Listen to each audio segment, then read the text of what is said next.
Hello, this is Chef John from foodwishes.com with Khachapuri. That's right, I have Georgia on my mind. The country, not the state. And that's because of this amazing cheese-filled, egg-finished bread. And not only is the center filled with cheese, but what appears to be way too much bread around the outside is actually, in fact, way too much cheese. So yes, we're talking stuffed crust, which you will see a little later. But first things first. And the first step on the road to Khachapuri is making a very simple dough, which begins with some warm milk and some warm water, as well as a little spoon of sugar, and 1 package of dry active yeast, which we'll go ahead and sprinkle over the top. And then as tradition dictates, we will wait a couple minutes to make sure our yeast is alive. And then what we'll do once we know our yeast are reproducing and burping carbon dioxide is go ahead and drizzle in some olive oil, followed by some all-purpose flour, and then last but not least, a little bit of salt. And then what we'll do is take a wooden spoon and give this a mix till we form a very, very, very wet and very sticky dough. Okay, this is like a borderline batter. But that's fine, because once we have something that looks like this, we'll go ahead and transfer that onto a floured surface, and we will press and knead in more flour until we've achieved our desired texture. And why I want you to use this technique, even though it's a little more difficult, is because there's way less chance you're going to add too much flour. Or if you just dump the full amount into the bowl and mix that into a dough ball, it may or may not be too much, and you can never pull flour out of a dough. You can always add more. So we'll go ahead and knead this for like 3 minutes or so, adding more flour as we see fit, until we can actually handle the dough without it sticking to everything. Okay, it's still going to be extremely soft, but you should still be able to handle it and form it into a ball like this. So right here I was getting very close, but I decided it did need a little more flour, so I sprinkle a little more on and under. And then once we get that back into a ball shape, we'll go ahead and transfer that into a lightly olive-oiled bowl, at which point we can cover this and let it rise in a warm spot for about an hour to an hour and a half, or until it doubles in size. And what we'll do while we're waiting for that is move on to prep our Georgian cheese blend, which for the record will contain no actual Georgian cheese, unless you have connections I don't. But what I like to use is 1 part creamy mild Monterey Jack, plus 1 part low moisture mozzarella. And of course in the business, low moisture is a euphemism for cheap grocery store mozzarella. And then we'll finish up with 2 parts feta cheese, which means crumbling in about 3 pieces this size. And then what we'll do is give this a toss until it's well mixed. And because we're going to do a little bit of cheese math later, please note this is 1 pound of cheese total. But anyway, like I said, we will give that a mix, and we will simply refrigerate that until needed. And then we'll head back to check on our dough.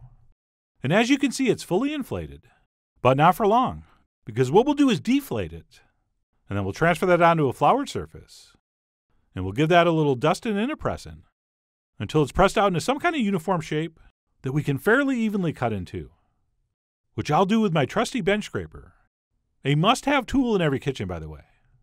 And then what we'll do, as usual, is press this out into a rectangular shape so that we can start rolling it.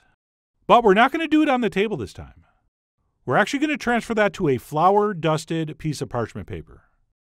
And then we can grab a rolling pin, and we'll attempt to roll this out into something close to a rectangle, between 1/8 and 1/4 inch thick. And the nice thing about working on the parchment paper is it makes it very easy to rotate the dough.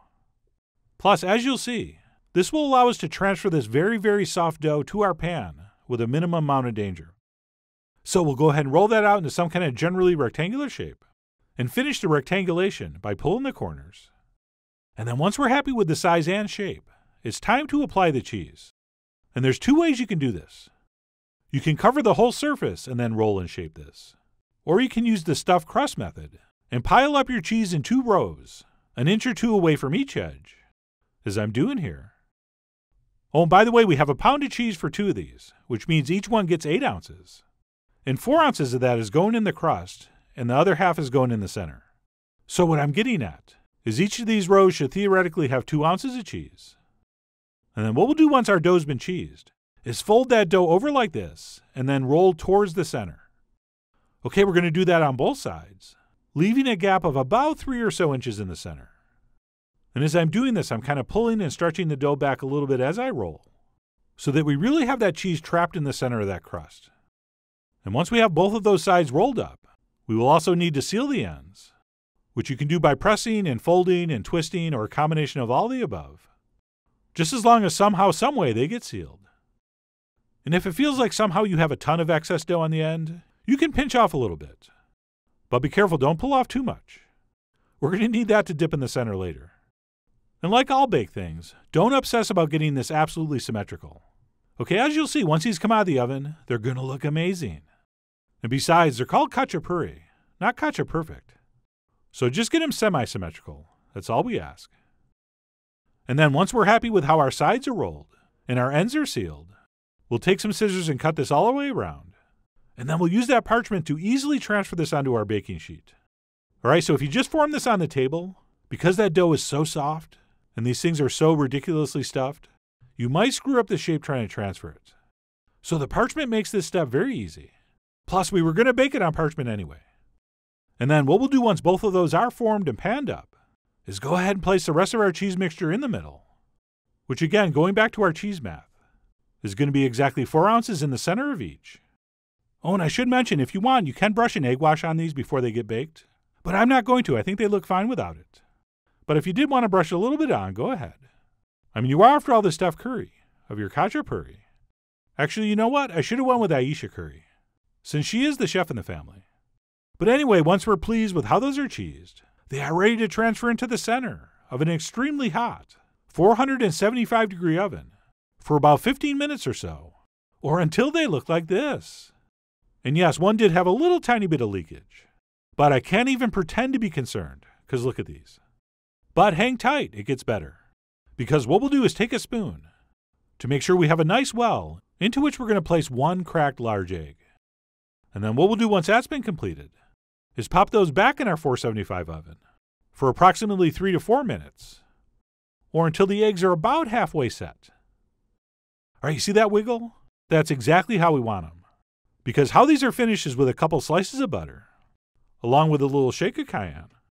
And the reason we don't want the eggs fully set is because by the time these are buttered and peppered, and we've transferred one onto a plate to eat, because of all the residual heat, that egg will be perfect. And by perfect, I mean still perfectly runny. And we'll talk a little bit about egg timing in the blog post.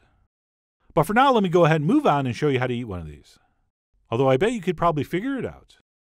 But anyway, what we're supposed to do is pull off one of the ends, and we will go ahead and bust that egg right in the yolk. And we'll go ahead and stir all that melted butter into our runny egg. And that, my friends, is just an awesome bite of food. And by the way, I was so distracted by how beautiful this was, I forgot we were supposed to also sprinkle a little salt over the top. So I did. And then I continued on with the first phase of eating this, which is dipping the non-cheese stuffed ends into the center, into that eggy, buttery, cheesy goodness. And as far as the actual bread itself goes, it's sort of a cross between a dinner roll and a pizza crust. Just very interesting and delicious in both taste and texture.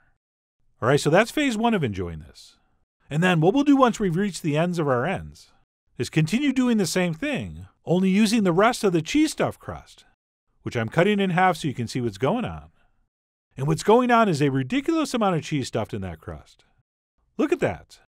Take that, chain pizza franchises that stole this idea. And if you thought those plain ends were good dunked in the center, wait until you start working it over with this part of the crust. I mean, it's almost too much. Actually, not almost, it is too much. I mean, this is probably enough for 2 people. Unless it's really late and you just got back from the club. And then one's probably fine. But anyway, that's it. My take on Khachapuri. These seem to be getting kind of trendy. And I'm pretty sure within like 10 years, you're going to see these on every single brunch and breakfast menu in the country. Because why wouldn't they be? But in the meantime, I really do hope you give these a try soon.